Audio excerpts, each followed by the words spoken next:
Before, we used to call it toxic relationships, unavailable people, or even situationships. And nowadays we call it karmic connections. But are we really evolving emotionally, or are we just spiritual renaming the same patterns? I think that is the real question, and the question that the moon is asking during this cycle. Welcome to Starline Activations. This is episode 6, and we just had the 6-6 portal. If you are new here, welcome. I'm Anke. I'm an astrologer, I'm a mystic, I'm a mother. And if you have been here before, welcome back. Normally I release a podcast on the new moon and the full moon, but during this Gemini season, in very Gemini style, I felt like sharing an extra episode, and specifically now under this last quarter moon. And if you've been listening before, you know that under the Taurus new moon, I shared the most important moon dates for this lunar cycle, and the last date before we go into the new moon in Gemini is actually June 8th, with the last quarter moon in Pisces. And that is the date that we are going into today. If you are new, you might want to listen to that episode as well.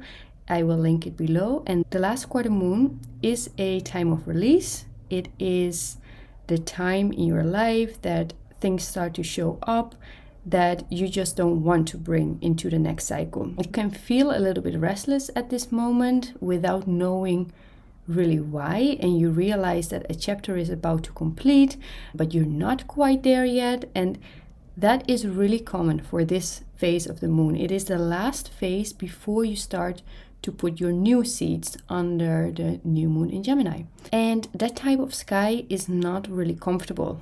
It is giving some friction, and this last quarter moon has the sun in Gemini and the moon in Pisces. So it is a mutual last quarter moon. It can really feel like consciousness is pulling you into different directions. And it's not like everything is falling and breaking down, but things just come into completion. Like some things are ending, and the square is not really making things difficult necessarily, but it is really activating that completion. It is trying to make you conscious of something, actively aware before the cycle really ends. And Pisces, of all the places, is where the deepest karmic material lives. Dissolution in longing. It is the spaces between things that are just not really named. Pisces is also the sign, among other things, of completion, of letting go, of dissolving, of higher consciousness and intuition. It is also the final sign of the zodiac. It carries the memory of everything that came before, of this life and of past lives. And this is also why Pisces often brings us face to face with unfinished emotional material. And that is exactly the topic of today. That is exactly what we are diving into. So let me just walk you through the sky of this moment and the energy of this last quarter Pisces moon, because we have the sun at 17 degrees of Gemini and we have the moon at 17 degrees of Pisces. And that means that they are in square because they are both mutual signs. And in this phase of the moon, we look into our shadows. We really shed, we release, we also forgive. We forgive the hard things, and we really let go before the cycle completes. And then the degree, the 17th degree. This is actually a Leo degree. It carries the frequency of shining self-expression. It carries the frequency of creativity, of speaking from the heart, but it is expressed through two mutual signs, Gemini and Pisces. Gemini is the mind, the one who needs to understand things, and Pisces is the dreamer, the one who already knows intuitively, but might not really have the words for it. And that is then the tension.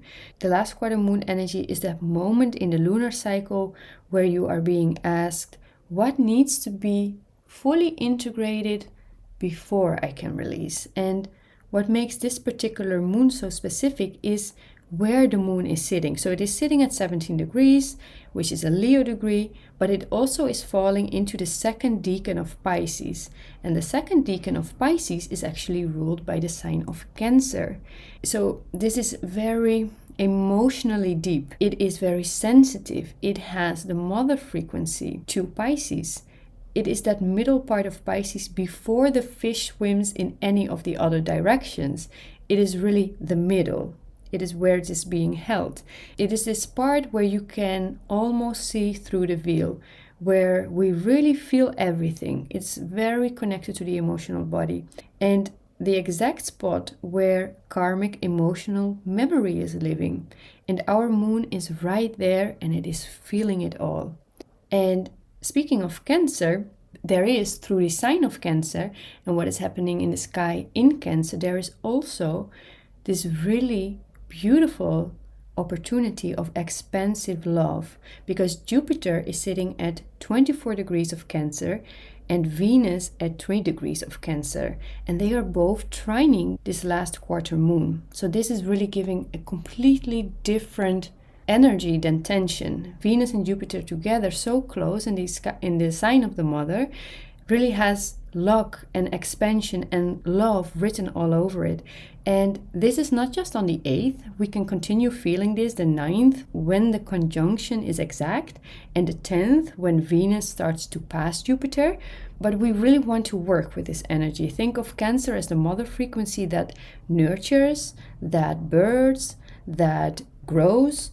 Whatever you want to bring to life through nurturing, whatever you want to grow, this has an opportunity to focus your energy there, exactly there during these days. And then specifically for the 8th, under this last quarter moon in Pisces, Jupiter is the traditional ruler of Pisces, and therefore would also be considered the traditional ruler of this lunation. And Jupiter, the planet of expansion, of vision, of higher truth, is then holding hands with Venus, the planet of love, attraction, and beauty. And this water trine creates that feeling of grace and this feeling of opportunity to expand in love. It really is reminding us that the emotional intelligence that you need is really already within you. To hold conscious love without having to earn it, to hold this conscious love without having to search for it. It is already existing within the emotional body. And yes, some area of your chart is being highlighted with friction. Some area of your life might feel difficult and something feels perhaps unresolved. That is the area of Pisces where this last quarter moon is happening. But then there is this other area of your chart, the area where Cancer is living, which is being highlighted with the opportunity of love and the opportunity of growing. So the energy is there, and that creates the opportunity for you to expand with that consciously in order to recognize it, and by recognize it, being open to receive it.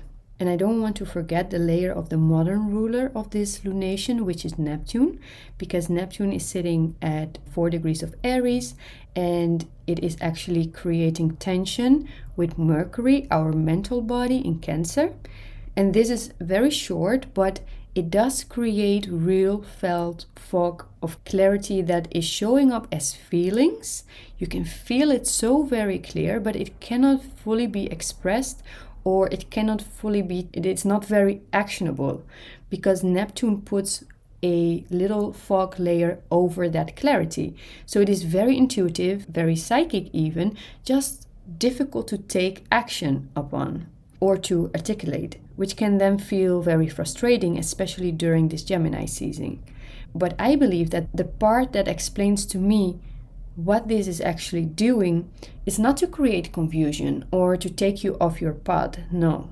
I believe that it is meant for you to feel it deeper internally, so that then you can move with it more consciously because you have felt it. And in fact, this whole episode, this whole expression of the moon is an invitation to do exactly that, to speak the truth of what we have been feeling about karmic connections without reducing it to comfortable spiritual language, because that is the shadow side of the sky, to create the fog around it. So as a true Piscean topic of dissolution and of completion, let's dive into what karma actually is. Let's take the time to dive into this question, because I feel that this word is being used a lot within the spiritual language right now. And from my point of view, karma is not just temporary people or situations that hurt you for a lesson. Karma is consciousness in movement. Consciousness that just hasn't found completion yet, keeps popping up in order to be fully lived, in order to be fully felt, so that a lesson can be understood and lived in your consciousness.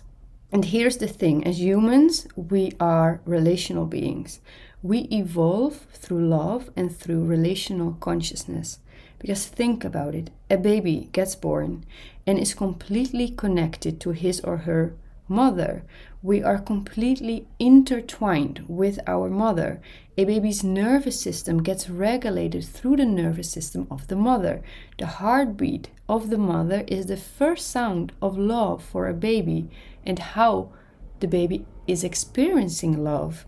It is the most profound connection, and it is the very first thing, that love, that makes us want to exist in this very world. And that love is helping us to grow, and it is helping us to survive in this world. There have been devastating studies where babies received everything they physically needed. They received food, water, a home, but no relational care, no love, no physical touch, no possibilities of attunement through someone else. They were not being seen. And some research has shown that these babies didn't make it. And this really makes me want to cry thinking about it. And yet, I feel it is important to share this, because human consciousness, a human nervous system, from the very, very first moment is designed to know itself through connection. We were never meant to be separate. It is not our natural state, and it is something that society is teaching us, separation, like individualization, but it was never how humans really, truly thrive. And the truth is that consciousness is not divided between you and me. It is actually one field moving through different expressions. And the relational space, the space that opens when two people genuinely feel each other, and I really mean truly feeling and meeting each other at the deepest core, that is where that oneness briefly is remembered, where it briefly is alive again, and where we know that it is all one, that there is no separation. And that is why I believe you can say, I am heartbroken, or differently said, they broke my heart right open. That is the heart space. The heart, for me, truly leads you back to oneness. So, which means how I treat you is not separate from how I treat myself. When I meet you with projection instead of truth of the here and now, I am in a way simply avoiding myself. And when I withdraw from you, I am stepping away from myself. But then on the other side, when I love you consciously, truly, not from attachment, not from need, not from fantasy, but truly being there, I am actually remembering what I really am. That is the ultimate reflection of the mirror. And this is exactly why I come into the karmic work through relationships, because if stepped into it consciously, they are the most honest one. And I don't mean only romantic relationships, all forms of relationships, because karmic connections don't only have to be romantic. But in this specific episode, I do lean more into the romantic karmic connections, because they show you with brutal truth, like nothing else matches, exactly where you are still living as though you were separate. Exactly where the illusion is running, exactly where, in a way, your own consciousness has not fully seen itself yet. And yes, that can feel brutal, and it can feel painful, and it can feel like heartbreak, but ultimately leads to a breakthrough. So the heartbreak leads to a breakthrough. And what if that was actually exactly from the soul's point of view the purpose of it in the first place. So the karmic layer is not about what one person did or what the other person did. Karma really comes where two expressions of the same consciousness in a way failed to see each other completely as they are, where they recognize each other like a gap, something that remains open, almost like a hole, and it keeps searching to complete. It keeps searching to fill that gap, to close the hole. And that's why the same loop keeps repeating, because it didn't get that closure. It didn't get that completion. The consciousness is still moving and is moving in this loop. So what can that look like then? If we take an example. So you meet someone and your deepest abandonment wound gets activated. That could be actually karmic. It's not so much that they are sent to teach you a lesson, but more that specific meeting touched something within you. It activated something within you that was already deep down living there, but it couldn't find itself to complete. So the meeting of this person gives you then the opportunity to complete it. And the whole reason why I wanted to make this theme under the Pisces Last Quarter Moon is because what I see happening around me, and in a way I have experienced it myself, is how we use the spiritual language. And this might not land for everyone, so just please tune in for yourself what resonates and what doesn't, and just take from it what does resonate and leave what doesn't. But what I really find important to emphasize is how we use sacred words at times as emotional avoidance. For example, when things are being said like, I am protecting my energy, or this is just not aligned for me anymore, or this was just karmic, I learned my lesson now. Sometimes these things are being said and they are entirely true, because yes, I agree. At times the most conscious choice is to leave, to set boundaries, or connection was just not meant to last. I completely agree, and I'm not speaking to that. I am speaking to moments when these sentences are being said, but they are not really lived. And what I mean with that is that the language creates the illusion of completion before the deep emotional process has been fully integrated. So our mind is using the sacred words, it is saying it, might even believe it in that moment, but it is not really embodied. It is not really lived yet. It's not really felt yet. And that right there is what I mean with karmic bypassing.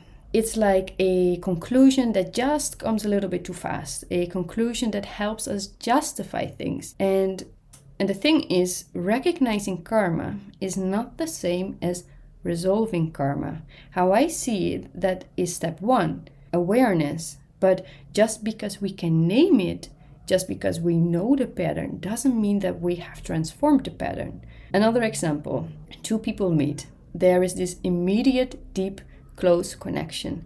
Then one person begins to pull away because closeness and intimacy is activating within them a wound, and that closeness then starts to feel a little bit overwhelming, so they do what they have always done. They disappear and they may ghost, and then the other person feels that distance, and suddenly their own wound is kicking in, the wound of rejection, and they start to question themselves, what did I do wrong? So then they also start to behave like they have always done. They reach out again. They try to create clarity. But then the more they reach out, the more pressure it creates on the other person. So they step further back. So that is the loop. Neither of them is doing something wrong or something right.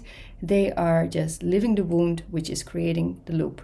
And one is abandoning connection to avoid the feeling of closeness, and then the other one is abandoning themselves to avoid the feeling of rejection. And I feel that right here is where karma is often being misunderstood. The lesson is not actual relationships. The lesson is the pattern that it is showing you, because awareness alone, knowing what it is, doesn't resolve the karma. The spiral begins when behavior changes, when a different choice is being made, and not when the connection is already over, but during the connection. In this example, For the person with the rejection wound, the spiral begins when they stop chasing and remain connected to themselves. That is where the loop breaks and they step into the spiral. And for the person with the intimacy wound, the spiral begins when they communicate instead of disappear and ghost. That's when their loop is breaking and they step into the spiral. So even with a karmic connection, one can actually resolve the karma because they step into the spiral and the other one doesn't. That's another layer to it. But the situation may look similar and the activation or the trigger may still be there. In the future, they still might have this wound that is getting triggered, but they act different from it. The choice that they make is different. And that is when the cycle is no longer a loop, but it becomes a spiral. Same situation, different choice, different way of embodiment. And that is how karma then really is resolving. Not when the lesson is disappearing, but when consciousness becomes more embodied than the automatic reaction. And coming back to how humans are being connected to relational consciousness, because relational consciousness is not self-abandonment. It is being yourself, selfhood, and compassion. It is having the truth and caring. It is having the boundaries and being human, humanize it. It is showing up with discernment, but also staying emotionally available, having that open heart, to stay compassionate, to stay human through witnessing the expansion of consciousness, to not dehumanize by using spiritual language. We can set boundaries with compassion. We can end the karmic loop with compassion. We can choose ourselves while being in connection, because under this Piscean Gemini sky, sometimes behavior, our choices, how we show up, says much more than 1,000 spoken words. Not every discomfort is misaligned and not every trigger is toxic. Sometimes the most karmic thing is how we are being asked to just stay conscious, to embody that. Because something I've been sitting with is this: perhaps instead of a karmic ending, we should reframe that into karmic unfolding. Sometimes a connection is not complete when it ends. What I mean with that is that the unfolding of the lesson of the connection continues after the connection has ended. And perhaps that is what makes it feel as if the connection was still alive, because the intensity is still very real, and which then can mean that the purpose of it is to let it unfold what needs to unfold, in how after the karmic connection, what you reclaim, what you really see, which then can mean that the purpose is to let unfold what needs to be unfolding. And how after the karmic connection, what then shows up is what you reclaim, what you finally see. The purpose is not always romance, and the purpose is not always a happy ending. At times it is actually seeing your own projections finally very clear, breaking a fantasy that was keeping you from your next step, that was keeping you from your reality, and finally seeing the difference between what is really truly intuition or what was maybe more longing, and that then shows your own attachment patterns. So not always a happy ending, but always a lot of clarity and a lot of lessons to integrate. And I'm aware that within the spiritual community, there are different labels, and I don't think that the label really matters. I think that the outcome of learning the opportunity, and if it really gets embodied, if it really gets lived, I think that is what really matters. And speaking of embodying your karmic soul contracts in astrology, whenever we speak about karma, one of the planets that we immediately look at is Saturn. And Saturn doesn't end connections, but it does really end illusions around connections. It reveals what needs to be mastered and where truth is ready to be revealed. And it really allows you to then step into something new, into something that is real, that really can be built into reality.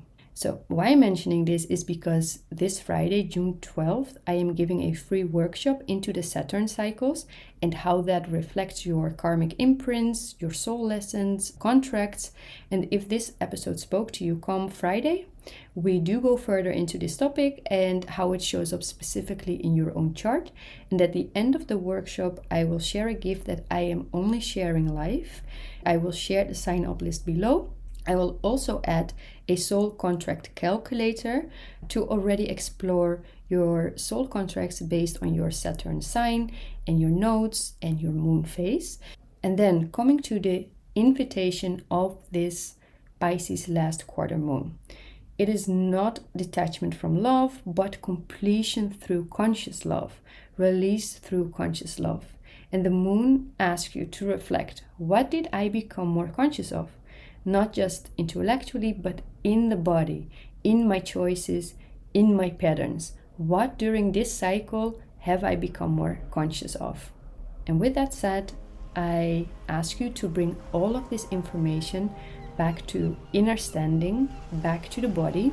Let's just wind down for a moment, really slow down. You might even want to close your eyes, or you might want to relax your shoulders. Take a deep breath and really tune in where in your body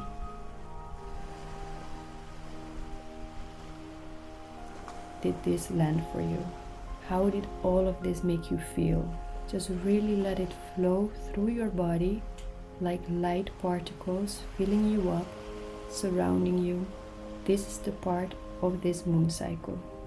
Not translating it through your mind, but truly translating it by feeling it through your body. Thank you for listening. I really hope you enjoyed it. Let me know in the comments where in your body it showed up for you. I hope to see you on Friday, and otherwise until the next new moon in Gemini. Much love. Bye bye.